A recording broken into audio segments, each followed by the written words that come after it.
Hello friends, स्वागत है आपका अपने चैनल एडू एक्सपर्ट्स पर। और मैं हूं आपका दोस्त और होस्ट अनिल।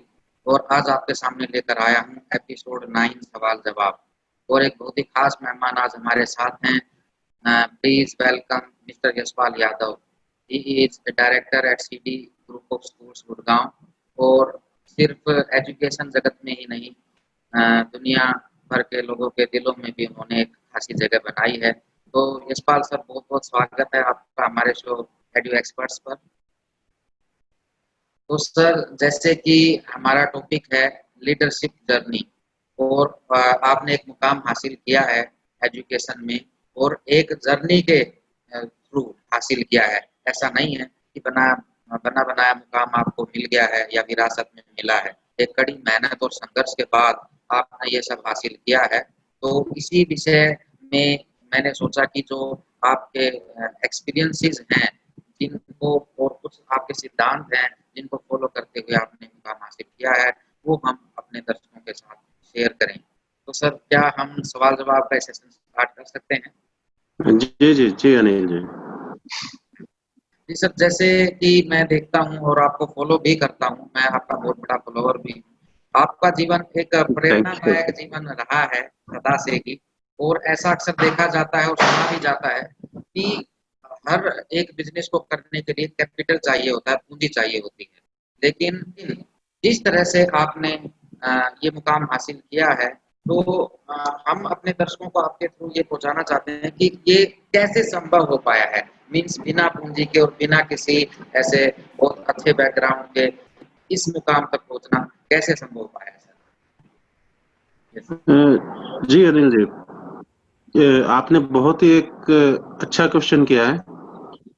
मुझे लगता है कि इसका जवाब मुझे जरूर और अच्छे तरीके से देना चाहिए। देखिए, जो मेरा मानना है और जो सभी विद्वानों का मानना है, वो ये है कि आपके पास जब तक एक्सक्यूज रहेंगे काम ना करने के, तब तक आप कामयाबी हासिल नहीं कर सकते हैं। एक्सक्यूज सबसे पहले आपको खत्म करने पड़ेंगे। एक्सक्यूज, यदि काम नहीं करना है तो बहुत सारे एक्सक्यूज आपके पास हो सकते हैं, बहुत सारे बहाने हो सकते हैं।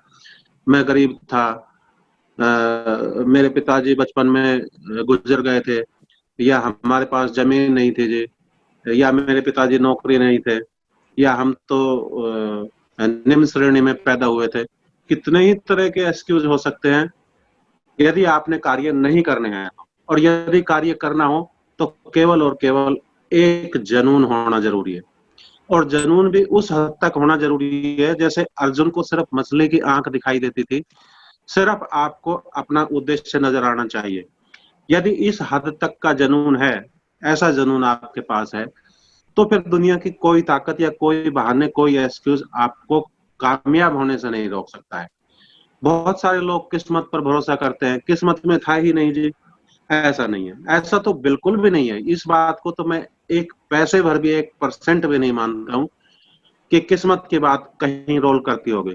और रोल करती होगी तो इस मात्रा में करती होगी कि जिसका कोई गिनती नहीं है। तो मतलब बहुत थोड़ी मात्रा में किस्मत नहीं होती है कुछ भी। किस्मत आपकी मुट्ठी में है, आपके हाथ में है।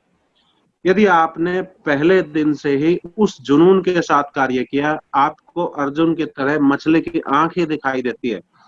बार बार सोते और जागते अपने सपने ही नजर आते हैं। आपको ये सब चीज नजर आती है कि मुझे ये करके ही दिखाना है, मुझे आगे बढ़ना ही है। तो फिर आपको किसी भी हद तक आगे बढ़ने से कोई रोक भी नहीं सकता है। ऐसा ही मैंने किया। मेरे पास पूंजी की कमी थी, पूंजी नहीं थी उस वक्त, तो कोई बात नहीं। लेकिन हाँ, एजुकेशन मेरे पास पूरी थी। जब एजुकेशन मैंने पूरी कर ली, कॉलेज मैंने छोड़ दिया, तो उस वक्त मेरे पास रोटी रोजी की समस्या आन खड़ी हुई थी कि अब कैसे किया जाए। तो रोटी रोजी की समस्या तो चलो बहुत लोगों के पास आन खड़ी होती है कि कैसे किया जाए। बहुत लोग सरेंडर भी कर देते हैं, बहुत लोग दूसरी जगह भी चले जाते हैं, पर नहीं। मैंने कहा कि नहीं, एजुकेशन में एक मुकाम हासिल करना है। और एजुकेशन का मुकाम हासिल करने के मेरे दिमाग में किस तरह से आई, ये भी मैं आपको बताता हूँ। कि मेरी माताजी थी, जब मैं 6th क्लास में पढ़ता था, उस वक्त मेरी माताजी को कुछ ऐसी लाइलाज बीमारी हुई कि उस लाइलाज बीमारी का हम इलाज नहीं करा पाए। बीमारी तो लाइलाज थी, साथ में इलाज की भी कमी थी, पैसों की कमी थी, पूंजी की कमी थी। उस वक्त हालात इतने खराब थे, तो इलाज नहीं होने के कारण मेरी माताजी स्वर्ग सिधार गई। अब चूंकि मेरी माताजी का हमेशा से ही एक सपना रहा था कि मैं अपने बच्चों को खूब पढ़ाऊंगी, अपने बच्चों के साथ साथ दूसरे बच्चों को भी पढ़ाऊंगा, और मेरी माताजी हमेशा एक कहा करती थी कि तू पढ़ लिख कर मास्टर बन जाना, टीचर बन जाना, और टीचर बनकर सारे गांव को पढ़ाना, सारे बच्चों को पढ़ाना, आसपास के बच्चों को लिटरेट करना, ऐसा मेरी माताजी। हालांकि मेरी माताजी अंगूठा छाप थी, पर एजुकेशन, शिक्षा के महत्वता को अच्छी तरह समझती थी। तो उनका ये सपना था। अब मैं बहुत छोटा था उस वक्त, भगवान को प्यारी हो गई, तो मैंने सोचा कि अब मैंने कॉलेज पास कर लिया है, उसके बाद अब मुझे एजुकेशन में जाना ही चाहिए। तो सबसे पहले क्वेश्चन यही आया मेरे दिमाग में कि बिना पूंजी के, पूंजी तेरे पास नहीं है तो किस तरह जाया जाए। तो मैंने सबसे पहले ये इंतजाम किया कि अपने ही गांव में एक छोटा सा मकान किराए पर ले लिया जाए, जिसका किराया बहुत ज्यादा ना हो, क्योंकि किराया बहुत ज्यादा होगा तो सरवाइव नहीं कर पाएंगे। तो शुरुआत की जाए।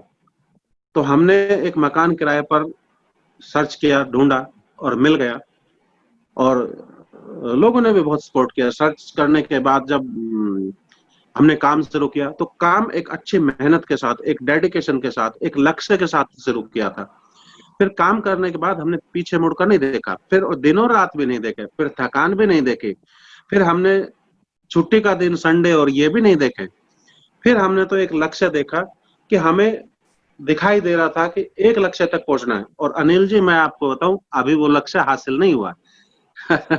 ये 99 की बात है। 99 में हमने ये स्कूल की शुरुआत की थी, और अभी तक हालांकि हमने एक अच्छा मुकाम हासिल किया है, पर वो मुकाम जो हमने सोचा था और जो मेरी माता जी का सपना था और जो मेरा भी सपना था, उस मुकाम पर अभी तक नहीं पहुंच पाए, लेकिन पहुंचेंगे अवश्य।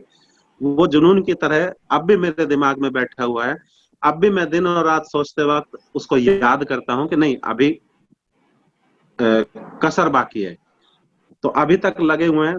तो छोटा सा मकान जब हमने किराए पे ले लिया, तो फिर आसपास के बच्चों को अप्रोच किया कि आप आइए पढ़िए हमारे पास।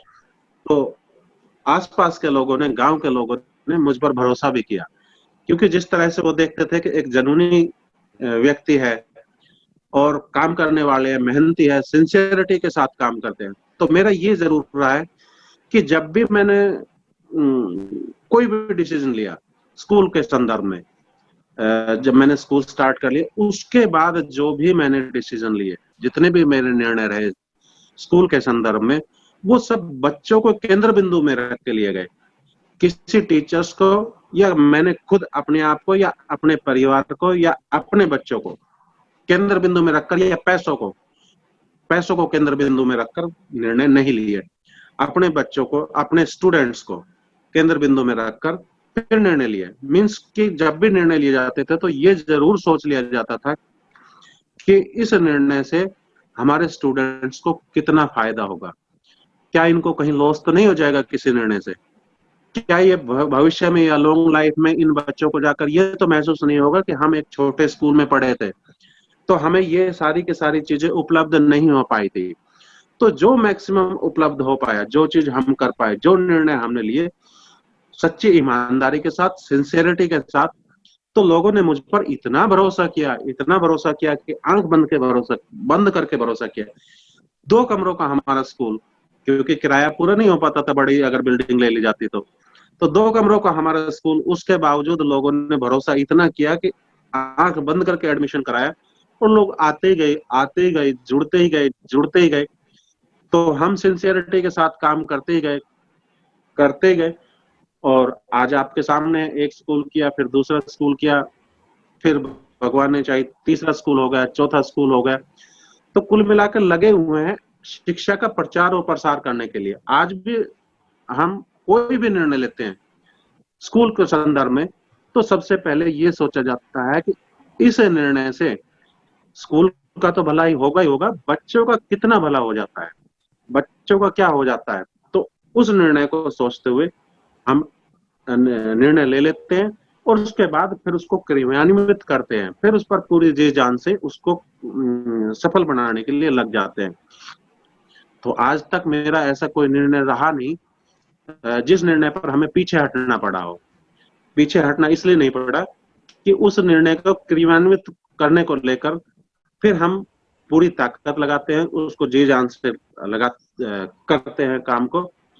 तो ये सारी की सारी चीजें जरूरी है यदि आपने सफलता की सीढ़ियों को चढ़ना है तो। जी अनिल जी। जी सर, एक रतन टाटा जी की कहावत मुझे याद आ गई है, जो डिसिप्लिन जो रूल वो फॉलो करते हैं, सेम आप भी वही फॉलो करते हैं। वो हमेशा कहते हैं, don't take right decisions, take the decisions then prove them right.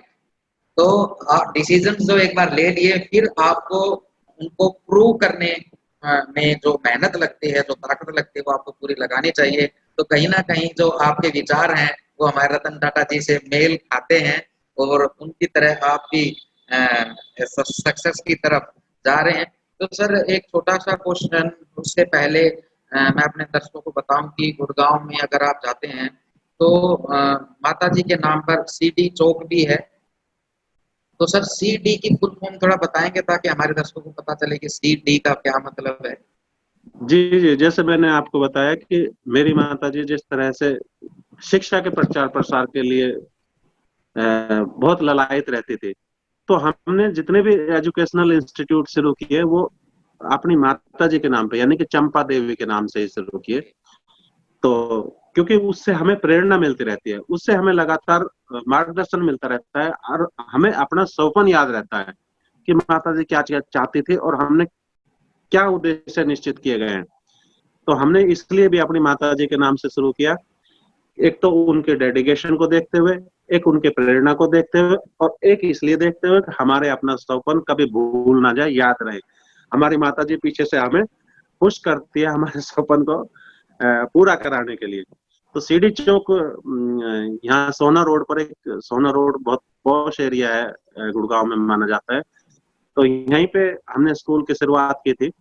तो इस शुरुआत के कारण आसपास के लोगों ने भी और लोगों ने भी, और यहाँ तक के यहाँ के जो सत्ताधारी लोग थे उस वक्त, तो उन्होंने ये कहा कि भाई ये लड़का अच्छा काम करता है और इसने अपनी माता जी को लेकर इसका बहुत काम किया है, तो शिक्षा के प्रचार प्रसार में लगा हुआ है, तो क्यों ना इस चौराहे का नाम, इस चौक का नाम इनके माता जी के नाम से ही रखा जाए। तो उन्होंने जो है इसका नाम सीडी चौक दिया। तो मैं बड़ा उन लोगों का बड़ा एहसानमंद हूँ, आसपास के लोगों का, गांव के लोगों का, और जो उस वक्त खास तौर पे उस वक्त जो सत्ताधारी लोग थे, उन लोगों ने जो सोचा, मैं उनका बड़ा एहसानमंद हूँ कि उन्होंने मुझे इतना सम्मान और मेरी माता जी को इतना सम्मान दिया। जी अनिल जी। जी सर। तो सर, हरियाणा में एक हरियाणा शिक्षण संस्थान संगठन है, जो कि अपने आप में एक बहुत बड़ा संगठन है, और जहाँ तक मुझे जानकारी है कि 2 बार आप उस संगठन के प्रदेश अध्यक्ष चुने गए हैं, और वो भी निर्विरोध, मीन्स विद 100% वोट्स। तो सर, ऐसा करिश्मा मीन्स कैसे संभव हो पाया है? मतलब ये आपने अपने आप लोगों में एक करिश्मा है। जी देखिए, लोगों को, हमारे साथियों को, हमारे स्कूल संचालकों को ऐसा आभास हुआ होगा, ऐसा लगा होगा कि ये व्यक्ति काम कर सकता है, यदि इस व्यक्ति के हाथ में बागडोर दी जाए तो कुछ आगे बढ़ा सकता है। तो मेरी एक ही शर्त थी कि यदि चुनाव हुए तो फिर मैं चुनाव नहीं लड़ूंगा, क्योंकि एक परंपरा बनी हुई थी इससे पहले, जब भी प्रदेश अध्यक्ष नियुक्त होता था तो वो चुनाव के द्वारा ही होता था। तो अब मेरी पहली शर्त यही थी कि नहीं, अगर चुनाव हुए तो फिर मैं चुनाव नहीं लड़ूंगा, और प्रदेश अध्यक्ष आप किसी और व्यक्ति को बनाए, क्योंकि गुड़गांव में तो और दूसरी जगह हमारे हरियाणा में तो बहुत लोग काबिल है, ऐसे लोगों को बनाइए। तो कुछ लोगों ने मेरे विचारों से इतने प्रभावित होकर, और उन्होंने कहा कि नहीं, चुनाव हम नहीं कराएंगे, और जो लोग चुनाव लड़ने के इच्छुक है उन्होंने उन लोगों को भी समझाया कि नहीं भाई देख, एक अच्छा व्यक्ति आगे आ रहा है तो ऐसे व्यक्ति को फॉलो कीजिए, ना कि उसके मार्ग में विघ्न डालिए। तो उन्होंने उस तरह की बात बोली, और फिर मैं निर्विरोध उन लोगों ने प्रदेश अध्यक्ष पद के लिए चुन लिया। तो हमने काम भी किया, सरकार से बात की, जो जो हमारी परेशानियां आ रही थी, तो हमने उस समय जो सरकारी अधिकारी थे या प्रशासनिक अधिकारी थे या फिर मंत्रीगण थे, ऐसे व्यक्तियों से बात की और बात करने के बाद बहुत सारी समस्याओं का समाधान करवाया। जैसे मान्यता को लेकर कितनी तरह की परेशानियां आ रही थी, हरियाणा शिक्षा नियमावली 2003 को लेकर बहुत सारी परेशानियां थी, तो उसमें संशोधन करवाया। तो राइट टू एजुकेशन एक्ट को लेकर भी कुछ परेशानियां उत्पन्न हुई, तो वहां भी हुड्डा सरकार से मिलकर हमने उस समस्या को भी खत्म करवाया, उसका भी समाधान करवाया। तो उसके बाद फिर जब दोबारा से चुनाव होने लगे तो उन्होंने वापस से ये कहा कि नहीं, अब आप प्रदेश अध्यक्ष आप ही रहिए, हम आपको नहीं हटाएंगे। हालांकि मैंने ये कहा कि अब मैं, क्योंकि जो मेरा सपन है, जो मेरी माताजी का सपन है, शायद मैं उससे डाइवर्ट हो रहा हूँ, दूसरी जगह घूम रहा हूँ, तो मैं इतना कार्य शायद ना कर पाऊं, क्योंकि मेरा कार्य टीचिंग का है, पढ़ाने का है बच्चों को, और बच्चों को आगे ले जाने का है, ना कि प्रशासनिक अधिकारियों से बात करके उस तरह से काम करने का नहीं। उन्होंने कहा कि ये कार्य भी पढ़ाने के, या आप और स्कूलों की भी मदद कर रहे हैं इस तरह से करके, और स्कूलों में भी बच्चे ही पढ़ रहे हैं, तो उन बच्चों का भी आप भला कर रहे हैं, ऐसी बात करके उन लोगों ने मुझे दोबारा से निर्विरोध प्रदेश अध्यक्ष पद के लिए फिर दोबारा से चुना। तो मैं बड़ा एहसानमंद हूँ अपने साथियों का, अपने मेरे प्रिय मित्रों का, जो स्कूल संचालक है उनका, कि उन्होंने मुझ पर इतना अपार विश्वास जताया। तो ऐसे लोग बड़े अनुग्रणी होते हैं, उनसे ही प्रेरणा मिलती है और वही आगे बढ़ने के लिए आपको पुश करते हैं। तो बहुत धन्यवाद के पात्र है ऐसे लोग भी। जी अनिल जी। सर, एक नेक्स्ट क्वेश्चन मींस मैं पर्सनली ऐसा फील करता हूँ कि आपकी जो पर्सनालिटी है, कि एक बार जो बंदा आपसे मतलब मिल लेता है ना, तो वो आपको कभी भूल पाता है, और आपकी स्मरण शक्ति इतनी तेज है कि आप भी उसको नहीं भूलते हैं। ये लीडरशिप की एक बहुत बड़ी पहचान है। और जिस तरह से जो आपका डिसीजन मेकिंग का जो तरीका है, जो जिस तरह से आप निर्णय लेते हैं, एक दूर की सोच रखते हैं, तो वो कहीं ना कहीं लीडरशिप को शो करता है। और बहुत ही शांत स्वभाव रखते हैं।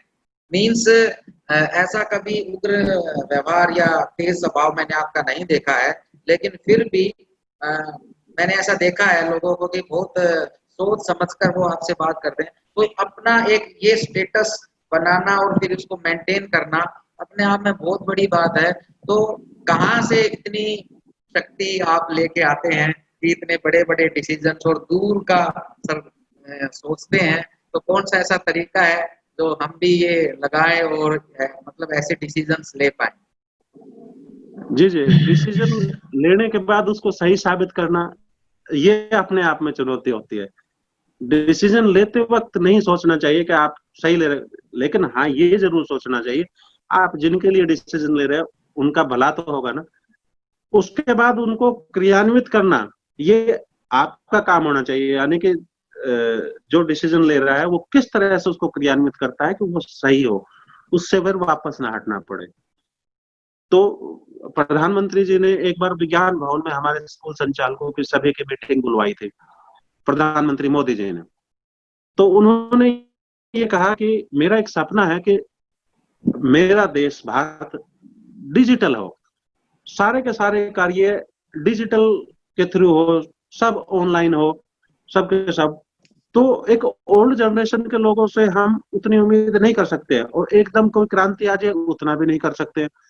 तो उन्होंने कहा कि आप लोग मेरी मदद कर सकते हैं, स्कूल के संचालक हो, आप प्रिंसिपल के पद पर हो या डायरेक्टर के पद पर हो या चेयरमैन हो आप स्कूल के, तो आप जो है ये सारे के सारे कार्य बखूबी कर सकते हो, क्योंकि आप नई पीढ़ी को पढ़ा रहे हो। और नई पीढ़ी में यदि आपने ऐसे गुण डाल दिए कि वो सब कुछ ऑनलाइन को एक्सेप्ट कर ले, डिजिटल को एक्सेप्ट कर ले, चाहे वो पेमेंट करने की बात हो, चाहे वो एग्जाम देने की बात हो, तो आप बिना पेपर पेन के कुछ ऐसा काम कीजिए कि उसमें पेपर और पेन का इस्तेमाल ना हो, सब कुछ कंप्यूटर के जरिए हो।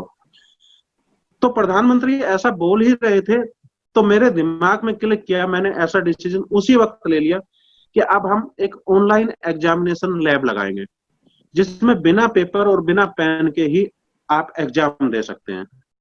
तो उसी वक्त जो निर्णय ले लिया गया था, तो वो हमने आते ही स्कूल में आते ही क्रियान्वित करना शुरू कर दिया। उसके लिए फिर बजट की बड़ी जरूरत पड़ी, क्योंकि ये एक महंगा कार्य था, इतने कंप्यूटर्स परचेज करने, फिर उसके लिए एक जगह का इंतजाम करना स्कूल के अंदर कि लैब एस्टेब्लिश हो।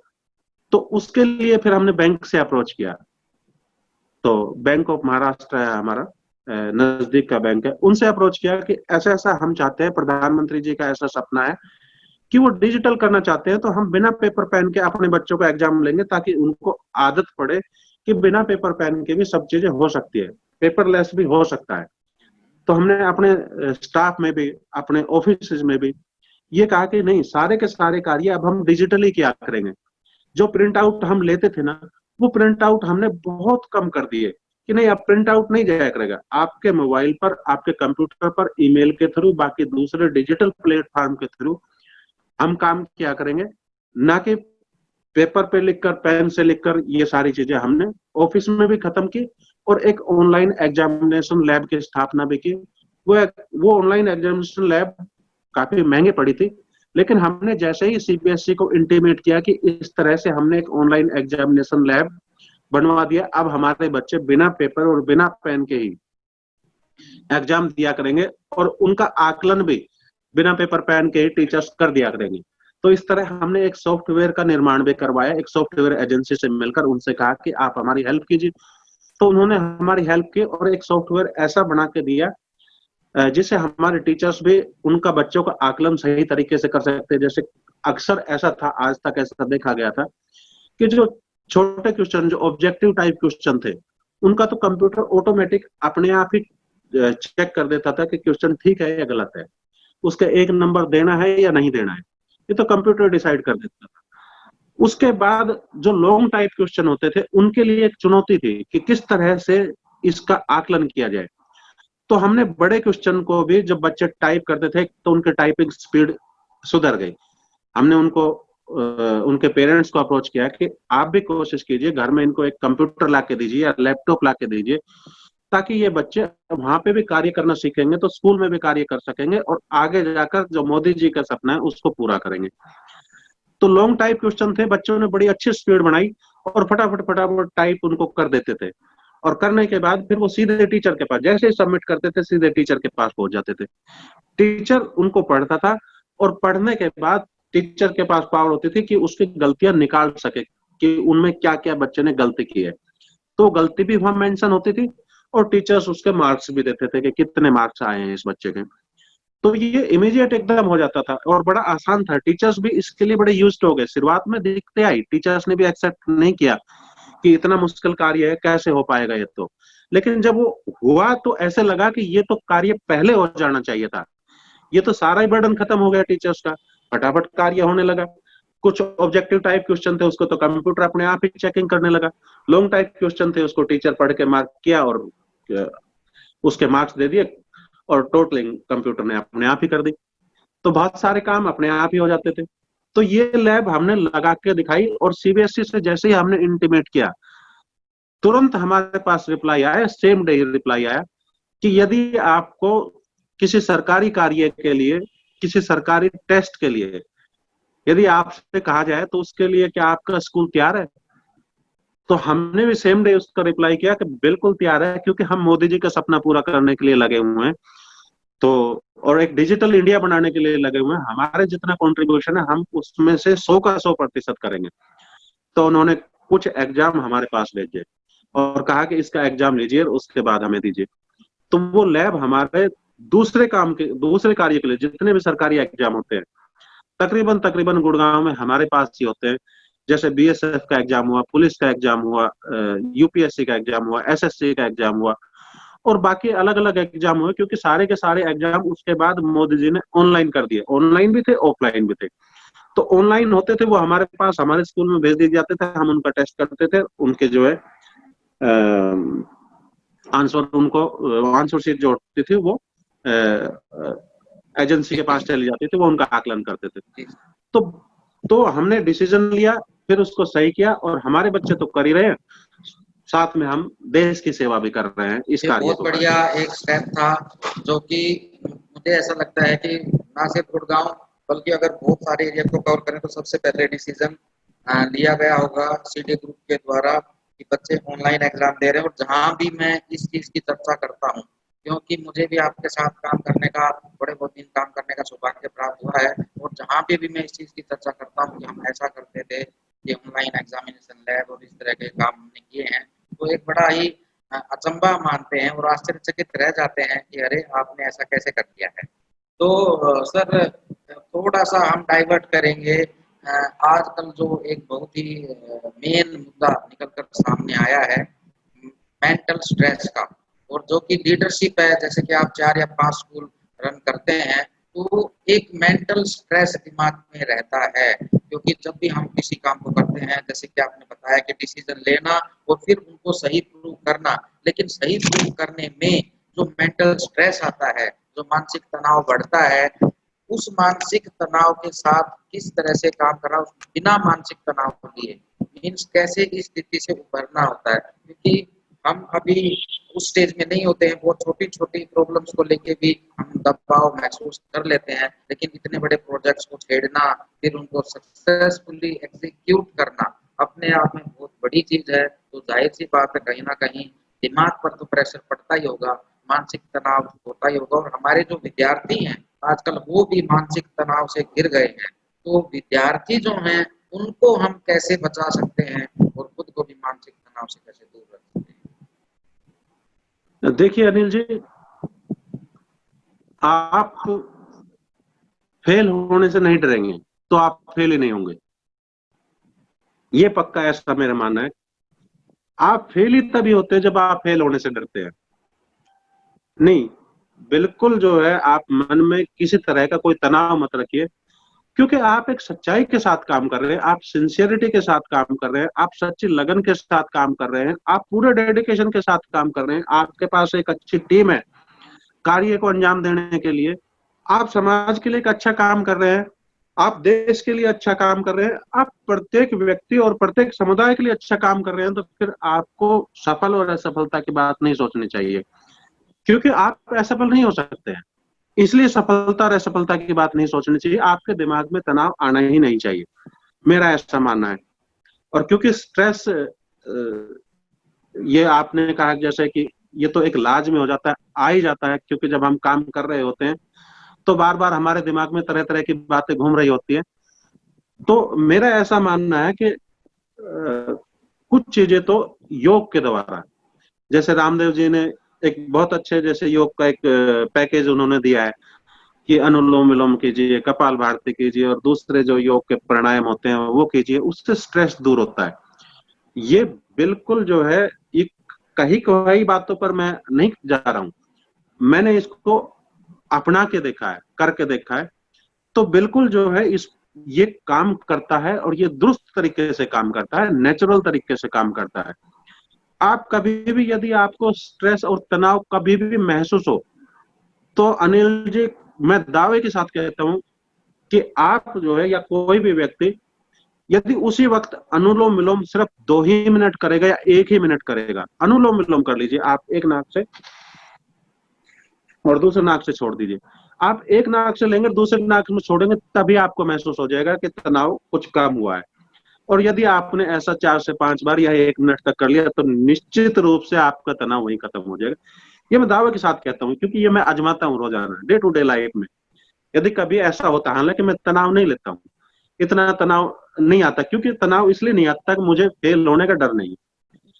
मुझे पता है कि जो मैं कार्य कर रहा हूँ वो एक अच्छाई के साथ, ईमानदारी के साथ, सच्चाई के साथ, सिंसियरिटी के साथ, और सबके भले के लिए काम कर रहे हैं, तो उसमें नाकामयाबी होने का सवाल पैदा नहीं होता।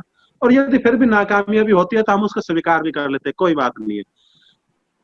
कोई सही निर्णय नहीं लिया होगा कि या सच्चाई के साथ काम नहीं किया होगा, या कहीं हमारी नीयत में खोट रहा होगा, ऐसा मान लेना चाहिए। हालांकि आज तक इस तरह की बातों की मुझे जरूरत नहीं पड़ी, पर मैं मानने के लिए हमेशा तैयार रहता हूँ। ऐसा नहीं है कि मैं एक अड़ियल किस्म का व्यक्ति हूँ, मानता नहीं किसी बात को और अपनी नाकामयाबी को दूसरों पर भी टालता हूँ, नहीं। अपने का नाकामयाबी है तो उसको एक्सेप्ट करो कि हाँ, मेरी लीडरशिप में हुआ है, मेरे नेतृत्व में ये कार्य हुआ था, तो मेरे नेतृत्व में हुआ था, तो मेरी ही जिम्मेदारी बनती है, ना कि मेरी टीम की जिम्मेदारी बनती है, मेरे प्रिंसिपल की जिम्मेदारी बनती है, या मेरे टीचर्स की जिम्मेदारी बनती है, या मेरे दूसरे स्टाफ की जिम्मेदारी बनती है, नहीं। क्योंकि गाइडेंस मेरी जा रही है, वो लोग फॉलो कर रहे हैं, तो फॉलो वो लोग जो लोग कर रहे हैं, मेरे कार्य में जो लोग सहयोग दे रहे हैं, नाकामयाबी में उनका कोई मतलब नहीं, वो सच्चाई ईमानदारी के साथ सहयोग कर रहे हैं, तो नाकामयाबी भी मेरी होगी। लेकिन उस नाकामयाबी के डर से तनाव लेना, स्ट्रेस लेना, ये गलत होता है। हाँ, बच्चों में मैं अक्सर देखता हूँ, हालांकि जो मेरे पढ़ाए हुए बच्चे, जिन बच्चों को मैं पढ़ा रहा हूँ, मैं भरपूर कोशिश करता हूँ कि बच्चों में कोई तनाव ना आए। मैं इसके लिए अलग अलग तरह के लोगों को, काउंसलिंग जो लोग करते हैं, ऐसे लोगों को भी इनवाइट करता हूँ, उनको ऑनलाइन भी और ऑफलाइन भी।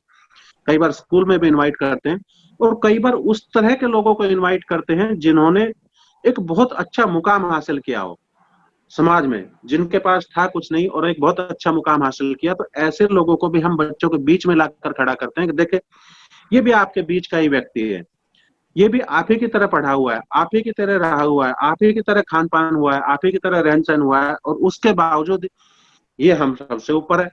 इन्होंने कामयाबी के झंडे गाड़े, उपलब्धियां हासिल की है, तो इसने किस तरह से की। तो हम उन लोगों को बताते हैं, तो बच्चे हमारे बड़े मोटिवेट होते हैं, यानी कि इंटरेस्ट क्रिएट होता है उससे। उनको लगता है कि हाँ, मुझे भी ऐसा करना पड़ेगा, ऐसा करना पड़ेगा तो मुझे पढ़ना पड़ेगा।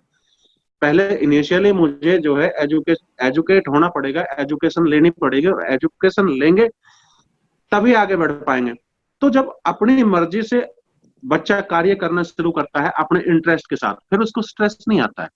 स्ट्रेस तभी आता है जब हम अपनी महत्वाकांक्षा थोपने की कोशिश करते हैं बच्चों पर।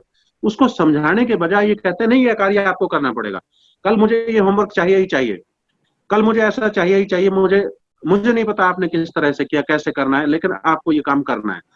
तो उससे बच्चे कई बार जो है पथभ्रष्ट भी हो जाते हैं। पथभ्रष्ट की मतलब कि वो गलत तरीकों को अपना लेते हैं अपना होमवर्क करने के लिए, प्रोजेक्ट को पूरा करने के लिए। किसी ऐसे लोगों की सहायता लेना शुरू कर देते हैं जिनसे उन प्रोजेक्ट का कोई लेना देना नहीं होता। ऐसे लोग भी सहायता करना शुरू कर देते हैं। तो ऐसे कार्य कराने से अच्छा है कि ना कराइए। तो बच्चों के बीच में टाइम टाइम पे कुछ सफल लोगों को लेकर आइए, या कुछ काउंसलर को लेकर आइए जो बच्चों की काउंसलिंग कर सके, या फिर ऐसे सफल लोग जो समाज में जिन्होंने एक मुकाम हासिल किया है, बहुत नीचे से उठकर बहुत ऊपर तक गए हैं, ऐसे लोगों को लेकर आइए। तो ऐसे लोग बच्चों को बताएंगे, समझाएंगे, अपना जीवन के बारे में प्रकाश डालेंगे बच्चों के सामने, तो वो बच्चे उससे प्रभावित होंगे, और बच्चे जरूर कुछ ना कुछ ऐसा सोचेंगे कि मुझे करना चाहिए। तो उससे बच्चे का इंटरेस्ट बढ़ेगा काम करने के लिए। जब इंटरेस्ट बढ़ेगा तो स्ट्रेस नहीं होगा, स्ट्रेस नहीं होगा तो बच्चे तनाव मुक्त काम करेंगे, फिर बच्चों में स्ट्रेस नहीं आएगी। हाँ, मैं अक्सर देखता हूँ, बहुत सारी खबरें आती है टीवी के माध्यम से, जब रिजल्ट आता है तो अक्सर सुनने को मिलता है, जब सीबीएसई रिजल्ट अनाउंस करती है तो मुझे एक दो दिन पहले ये डर चढ़ जाता है कि पता नहीं क्या होगा। हालांकि मुझे ये नहीं लगता कि हमारे बच्चे, मैं तो वहां तो कॉन्फिडेंट हूँ, मैं तो वहां तो बिल्कुल विश्वास है मुझे कि हमारे बच्चे तो कुछ ऐसा करेंगे नहीं, फेल हो जाएंगे तो भी नहीं करेंगे, पास हो जाएंगे तो अच्छे अच्छा है। लेकिन मुझे ऐसा लगने लगता है कि भारतवर्ष में कहीं दूसरी जगह कुछ ऐसी घटनाएं अवश्य घट जाती है, इस तरह की बातें टीवी में आ जाती है, बच्चे ने सुसाइड कर लिया, उसको 90% आने की उम्मीद थी, 90 नहीं आए, 95% आने की उम्मीद थी, नहीं आए। तो उससे बच्चे, अक्सर ब्रिलियंट बच्चे सुसाइड कर लेते हैं जिनको उम्मीद ज्यादा होती है और उसके बाद आते नहीं। नहीं, उसको मेंटली रूप से, उसको मानसिक रूप से आपको तैयार रखना है कि रिजल्ट जो भी आए स्वीकार करना है आपको। तो ये काउंसलिंग होती है, ये काउंसलिंग सेशन लगातार बच्चों के बीच चलता रहना चाहिए। यदि चलता रहेगा तो ये स्ट्रेस नहीं रहेगी, स्ट्रेस नहीं रहेगी तो बच्चे निश्चित रूप से तनाव मुक्त पढ़ाई कर पाएंगे। जी जी अनिल। सर, निश्चित रूप से बहुत ही अहम पॉइंट्स जो भी आज हमने डिस्कस किए हैं, ये जो भी यंग लीडर्स हैं और जो लाइफ में कुछ करना चाहते हैं, उनके लिए एक की पॉइंट्स होंगे, और अपने लाइफ में इन सभी चीज़ों को वो यूज करके कहीं ना कहीं आज आपने उनको जो रास्ता दिखाने का काम किया है, इसके लिए मैं आपका तहे दिल से शुक्रगुजार हूँ। और जो अपने बिजी शेड्यूल, मुझे पता है आप बहुत बिजी रहते हैं, बहुत ज़्यादा बिजी रहते हैं, और मेरी रिक्वेस्ट करने पर जो आपने हमारे दर्शकों के लिए टाइम निकाला है, उसके लिए I am very thankful from the bottom of my heart. And once again thank you so much। तो अब यही विराम देंगे हम इस वीडियो को, क्योंकि ये सब बहुत बिजी हैं और जाना है सबको कहीं, तो हम फिर कैरी ऑन करेंगे और नए मुद्दे के साथ। और मैं सर को रिक्वेस्ट करूंगा कि जब भी सर हम आपसे रिक्वेस्ट करें आप जरूर आए, हमारे दर्शकों के लिए थोड़ा बहुत समय जरूर निकालें सर। Thank you.